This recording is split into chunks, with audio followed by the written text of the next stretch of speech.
வணக்கம் மக்களே, welcome to BYN movie review. Tamil வந்தோட எந்த மூவியோட ரிவ்யூ பற்றி பார்க்க போனால், பாப் அவார்டுங்கிறதுக்கு நடிப்பில் 2021 வெளியாகி சூப்பர் டூப்பர் ஹிட்டான நோபடியோட மூவியோட சீக்குவலாக வெளியாகி இருக்கிற நோபடி 2 மூவியோட ரிவ்யூ தான் ஃப்ரெண்ட்ஸ் பார்க்க போகிறோம். நோபடி 2 இந்த படத்தோட கதையை பற்றி நம்ம சொல்லணும்னா, இந்த படத்தில் பாப் ஓடன்கிரிக் அவர் பார்த்திங்கன்னா இந்த படத்தில் ஒரு அசாசின்.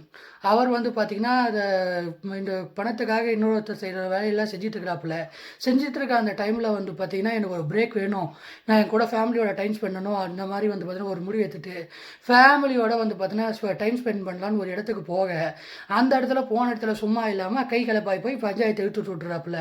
பஞ்சாயத்து இழுத்த உடனே இதுக்கப்புறம் இந்த கதையில் என்ன தான் நடந்துச்சு, இந்த பாப் ஓடன்கிரிக்கு என்ன தான் நடந்துச்சு, இதுக்கப்புறம் இந்த ஃபேமிலிக்கு என்ன தான் ஆச்சு, இதுக்கப்புறம் இந்த கதையில் நடந்ததெல்லாம் என்னென்ன, இதெல்லாம் தான் இந்த படத்தோட மொத்த கதை. ஸோ இந்த படத்தில் பாப் ஓடன்கிரிக் அவரோட ஃபைட் சீக்வன்ஸ் ஆகட்டும், அந்த ஃபர்ஸ்ட் ஹாஃபில் எந்த அளவுக்கு பார்த்தீங்கன்னா நோபடி பார்த்திங்கன்னா தலையில் தூக்கி வச்சு கொண்டாடணுமோ அந்தளவுக்கு பார்த்திங்கன்னா இந்த படத்தில் நம்ம கொண்டாட போகிறோமா அப்படின்றது கேட்டிங்கன்னா என்னை பொறுத்தவரையிலும் அந்தளவுக்கு பார்த்திங்கன்னா கிடையாது. ஏன்னா பாப் ஓடன்கிரிக்கோட நடிப்பில் இந்த படம் பார்த்திங்கன்னா ஃபஸ்ட்டு பார்ட்டிக்கு சீக்குவலாக வெளியாகிருக்கு. ஃபஸ்ட்டு பார்ட்டு எல்லாருக்குமே தெரியும், நோபடியோட ஃபேன்ஸ் எல்லாருக்குமே தெரியும் படம் எவ்வளோ சூப்பர் டூப்பர் ஹிட்டாக இருக்கும், செம்ம மாசாக பார்த்தீங்கன்னா இருக்கும். அதே மாதிரி பார்த்திங்கன்னா இந்த படமும் பார்த்திங்கன்னா பாப் ஓடன்கிரிக் தான் பண்ணியிருக்கிற எல்லா டைம்லையும் பார்த்திங்கன்னா இந்த படத்தில் அந்த மனுஷனுக்கு கொடுத்த ரோலை அந்த மனுஷன் சூப்பராக பார்த்திங்கன்னா பண்ணியிருக்காங்க. குறிப்பாக அந்த ஆக்ஷன் சீக்வாக இருக்கட்டும், அதே ஆன் ஸ்க்ரீனில் ஒரு பர்ஃபார்மன்ஸாக இருக்கட்டும், எல்லாமே பார்த்திங்கன்னா சூப்பராக பார்த்திங்கன்னா பண்ணியிருக்காங்க. இதை தவிர்த்து கானி நெல்சன் ஆகட்டும், அவரோட ஒய்ஃபோட அண்ணனா பண்ண ஆர்செட்டி அப்படின்ற ஒரு கேரக்டர் ஆகட்டும், அதே நேரத்தில் பாப் ஆர்டனுக்கு ஹீரோவோட அப்பாவா பண்ண கிறிஸ்டோஃபர் லாய்ட் ஆகட்டும், அதே நேரத்தில் அவரோட மகனாக பண்ண கரக முன்ரோ ஆகட்டும், இதே நேரத்தில் அவருக்கு பார்பர் அப்படின்ற ஒரு கேரக்டர் பண்ணல சால்மன் ஆகட்டும், இவங்க எல்லாரும் பார்த்திங்கன்னா அவங்கவுங்க கொடுத்த ரோலை அவங்கவுங்க சூப்பராக பார்த்திங்கன்னா பண்ணியிருக்காங்க அப்படின்னே பார்த்திங்கன்னா நான் சொல்லுவாங்க. இதை தவிர்த்து இந்த படத்தில் ஷாரன் ஸ்டோனை தான் பார்த்திங்கன்னா வில்லனை காட்டியிருக்காங்க, வில்லியாக பார்த்திங்கன்னா காட்டியிருக்காங்க. அவங்க கொடுத்த பர்ஃபார்மன்ஸ் இந்த படத்தில் பார்த்திங்கன்னா ரொம்ப சூப்பராக இருந்துச்சு. ஆனால் இன்னும் ஒன்று கடைசியாக அவங்கள மொக்க பண்ணிட்டாங்க, அது பார்த்திங்கன்னா வேறு கதை. சரி, அதை விடுங்க. இதை தவிர்த்து இந்த படத்தில் ஜான் ஆர்டிஸு, அதுக்கப்புறம் கிறிஸ் ஆங்ஸன், இந்த மாதிரி பார்த்திங்கன்னா எல்லாருமே அவங்க கொடுத்த ரோலை சூப்பராக பார்த்திங்கன்னா பண்ணியிருப்பாங்க. ஏற்கனவே இந்த படத்தில் நமக்கு தெரியும் ஃபர்ஸ்ட் ஹாஃபில் எத்தனை கேரக்டர் பார்த்திங்கன்னா வந்திருப்பாங்கன்னு. குறிப்பாக அவங்களோட ஒய்ஃப் கேரக்டரான கானி மெக்கன்சி, அதுக்கப்புறம் ஆர்செட்டி, அந்த ஒய்ஃபோட அண்ணனா பண்ண ஆர்செட்டி, பார்பரா பண்ண இவங்க, அதுக்கப்புறம் பார்த்திங்கன்னா நம்ம இப்போ ஹீரோக்கு சன்னா பண்ண பார்த்தீங்கன்னா ஜெர்க் முன்ரோ, அது மட்டும் இல்லாமல் பையனுக்கு அப்பாவா